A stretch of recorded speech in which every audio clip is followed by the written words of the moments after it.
For those of you who have been following the channel for the past couple of months, you know that I've been putting together my sim rig here at home in my office. So in today's video, we're gonna do a quick walkthrough of all the components. It's gonna be pretty casual, but just give you a sense of how I put everything together and really taking a look at all the considerations around a high-end setup and what that could get you as a complete experience. All right, so let's start off by taking a look at the chassis rig itself. So what I've got here is a SimLab P1X with the triple monitor mount, as well as the SimLab seat. When it comes to the chassis itself, I always recommend go with the aluminum extrusion because you can start doing things like just rigging it out exactly how you want it with different components that we'll kind of go through. And it really is one of those things where it's buy one, cry once. A lot of people are thinking about, can I trade down to thinner profile? Do I really need the 160 millimeter width? If you can afford it, I definitely recommend you just go for it, just because it's going to future-proof much better. We'll kind of work our way over to taking a look at the pedals. What I've got here are the Heusinkveld sprints. I found the sprint is just a really good balance between cost and performance. Main thing that you look for is a brake with a load cell. What that means is I can actually sense the force of the pedal, force being applied to the pedal, as opposed to just purely the motion, right? So that way you can separate the stroke from pedal pressure itself. So, if you want it to be a short stroke, but high application of force, that translates well into the sim and can be measured independent, the force independent from the stroke being the most important.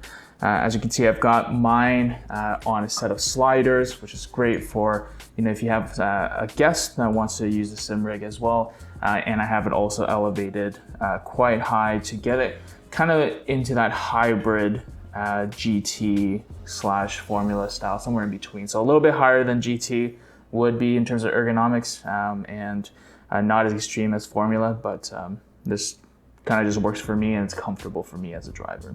So now we're hopping into the rig itself. Very noticeable is this really sweet Formula Pro Elite Formula style wheel from Gomez Sim Industries with the integrated screen. It's got magnetic shifters as well as dual clutch paddles, which is great for standing starts. One thing to note about this wheel is that it is wired. That's mainly because of power consumption, I would say, from the screen. You don't really notice it. And tucked in behind the wheel itself, we've got the Simucube 2 Pro, which you may have seen my unboxing of, and that is mounted to the chassis with a SimCore aluminum mount. Reason why I really like the SimCore mount is you have the cutouts here for pivot angle of the wheel. So you can very quickly, loosen these two screws and then change the angle for the wheel. And that's something that's actually really hard to do sometimes when it's the angle and the pitch control is hard mounted to the side uprights. It sometimes becomes like a two-person job to be able to make that happen, just given how heavy this motor is. Moving around to the side now, I have these fan motors. So essentially these are wind simulators, and to be honest, they're also very good for static wind. So I've got it mapped to this button here, and you can tell on the screen when I press it, I can turn on the static wind to 50%. Otherwise, this works with SimHub to actually do variable wind. So you could basically have it set up that depending on whatever the max speed is for a track, these will run at 100% and scale down from there. So it just gives you another sense of immersion, like especially if you're doing like an open wheel race that sometimes it's hard to judge speed. This helps just give you that additional sense of speed as it spins up. Right beside that, we've got our stream deck. And as you kind of see right now, it's kind of sparse, but what I use this for is one as a launcher. So you can kind of see the different sim titles. We've got iRacing and a set of courses that I mainly do. We've got Race Lab for the overlays and some of the other controller software. So I've got GSI, control software, TrueDrive for Simucube, and as well as SimHub. So a whole bunch of stuff that you need to launch every time you are playing your sim titles, and this just kind of helps get that all together in one place. And the other nice thing about it is that you can go ahead and also set up sim specific button boxes. So this is what I use for ACC when I'm doing Enduro.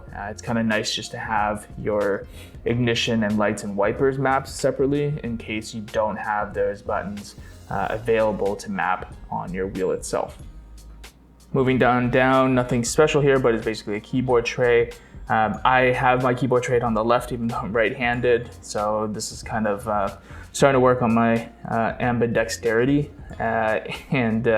You know, it's kind of just a compromise you have to do so that on the right-hand side, you can still have your shifter. And for the right hand, sequential and H shifter. Now, I don't use this too often, but this is the Fanatec 1.5 sequential. It is quite good as an H shifter if you want to do you know, simulation with a lower powered car, mostly for, you know, when you're driving sim titles like Assetto Corsa by itself with some friends. But again, I don't use it too much.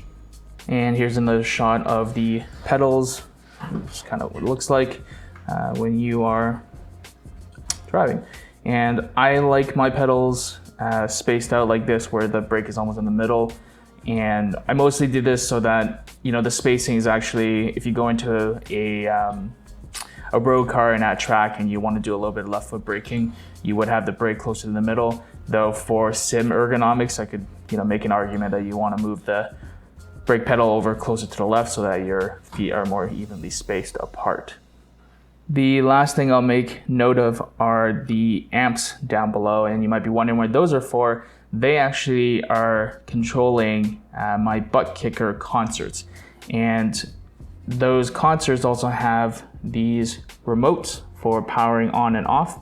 And what I use them for is essentially SimHub chassis mode, which controls the vibration of each corner independently as if it were the four corners of the vehicle itself. So where I've got those mounted are underneath the front pedals, you can see at the ends there, as well as behind the seat, closer to the rear of the SimRig chassis as well. So that is a very quick walkthrough, very casual walkthrough of my SimRig. Now, the main question is, there's a lot of fancy equipment. Does having the equipment actually make you faster? The true answer is that no, it's not going to make you faster. But what I will say is, the more immersive you can make the experience, the more you're going to enjoy it, the more you come back to it, the more time you put into it to get better.